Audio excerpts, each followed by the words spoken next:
Hello guys, it's good to be back again. Uh, Please like, subscribe, and share. Uh, I usually talk about politics in Africa, Kenya, the also economic and business atmosphere in Kenya and Africa. So today I'll be looking at tourism, uh, tourism in Kenya and in Africa, but a focus on Kenyan tourism. So tourism is a very big player in the Kenyan economy, and it is number two after agriculture in terms of foreign earnings, and one of the biggest earner for the government of Kenya.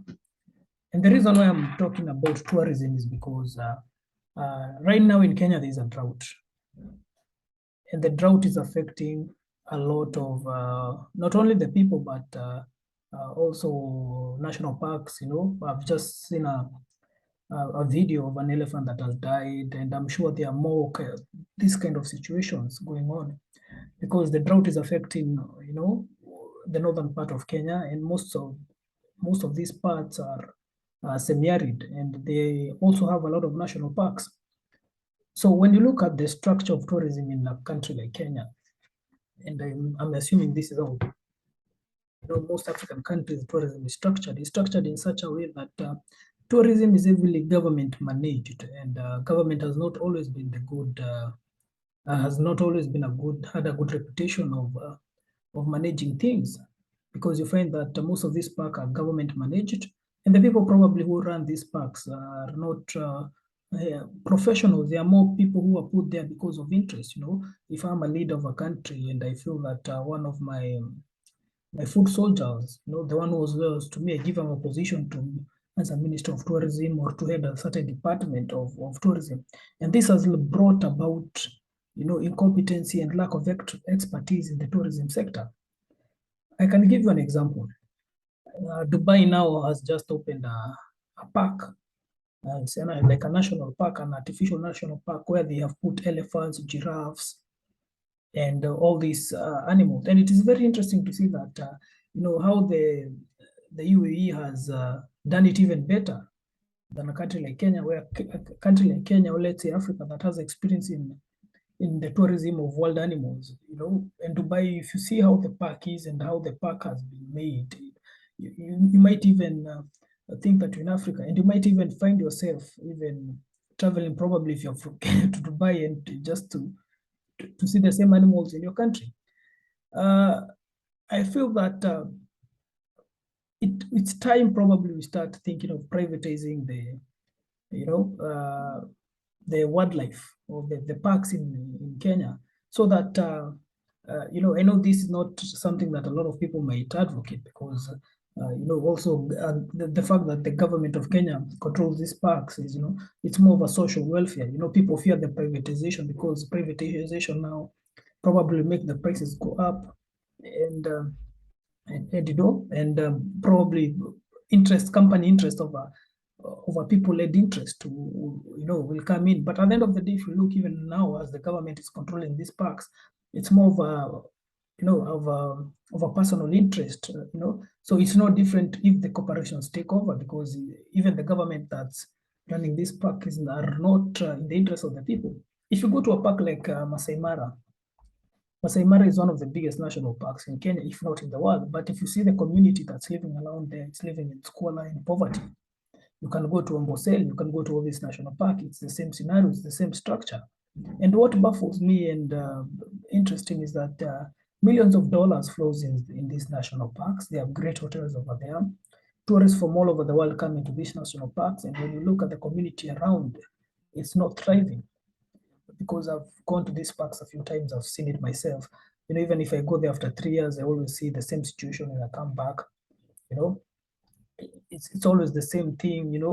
The same kind of form of business. It's more the innovation and the structure of the economic structure of this park has not grown, and that's why I'm suggesting maybe it's time that we think of privatizing these parks, giving it to organizations or corporations that will manage them. And then the government of Kenya can earn revenue through taxes, because I feel at the end of the day, for now, it's too cumbersome, and it's not professional manage this park, because the things that I'm seeing now, even wild animals are dying because of drought, and this is not the first time that has happened. So I'm asking, you know, you might say there is a drought, but come on, in the 2022, you know, you can do boreholes in the parks, you know, you can uh, you you can pump water from big reservoirs to the park, so it shouldn't be an issue of you know, there are droughts. We in 2022, we are not in the Stone Age anymore. So I feel that probably if it was a private entity,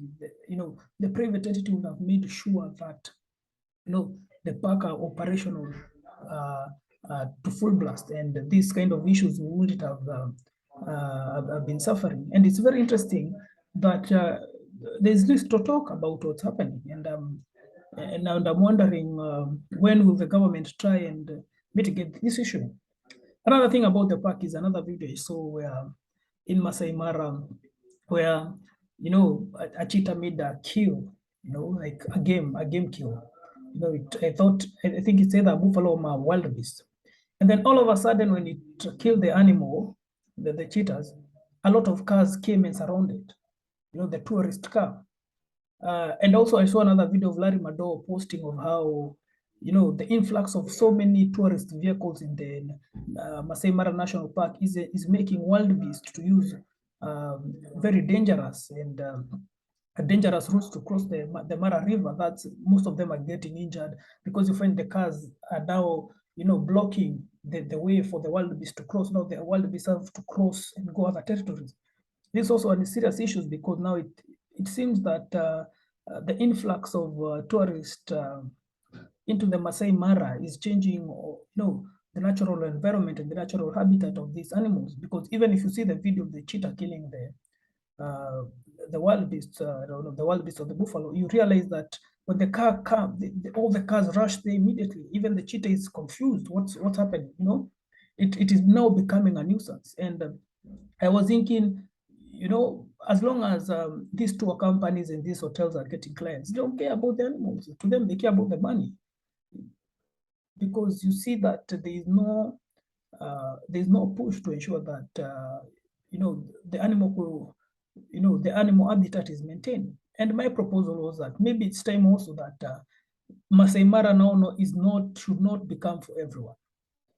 I think it's time now that the government of Kenya, you know, the county that manages Masai Mara should now start thinking of how to make Masai Mara a very exclusive club. Not everyone can just go to Masai Mara. They should do what Rwanda has done, because Rwanda had the same issue of everyone coming to see gorillas, affecting the natural habitat of gorillas, because, you know, they could even have like 100, 200 people trekking that mountain. You know, it was now starting to be monotonous.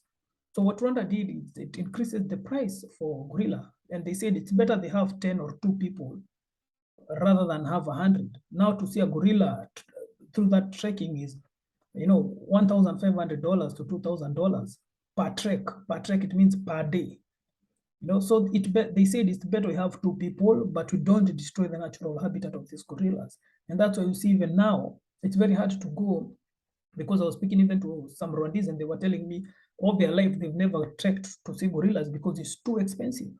And I feel now probably it's that time that also the government of Kenya should start thinking about that. I know some time back I saw a proposal like that. They were suggesting maybe it's time to increase the rates.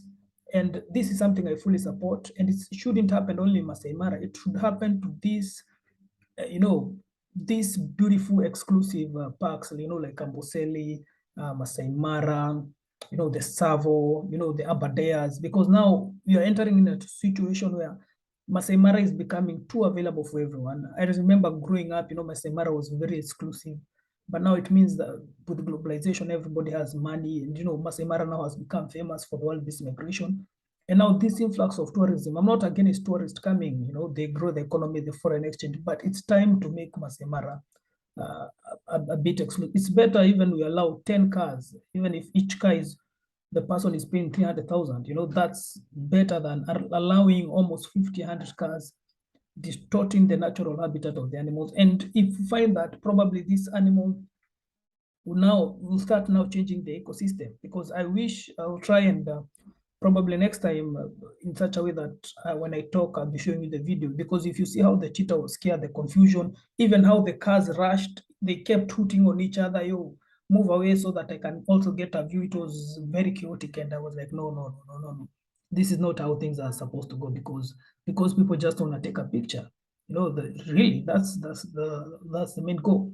So I think going forward, I think I saw there's a new minister of Kenya in Minister of Tourism in Kenya. I hope that she now looks at how to restructure the KWS to become very, very, very professional. You know, you go to places like Dubai, you know, you see how you see how the tourism sector is there. It's top notch. You know, the services are top notch, and maybe also borrow a leaf from Botswana. Botswana is also doing very good in terms of tourism. In fact, Botswana has repopulated the elephant population until the elephants have become so many that now even they're giving contracts for for people to kill them through bidding. You know, people are allowed to kill I think 1 to 2 elephants a year.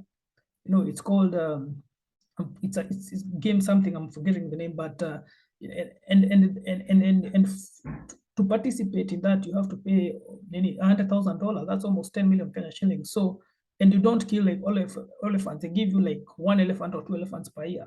So people who like shooting range, you know, shooting wild animals, and then you take it as probably you take this the skin as a prize or something like that.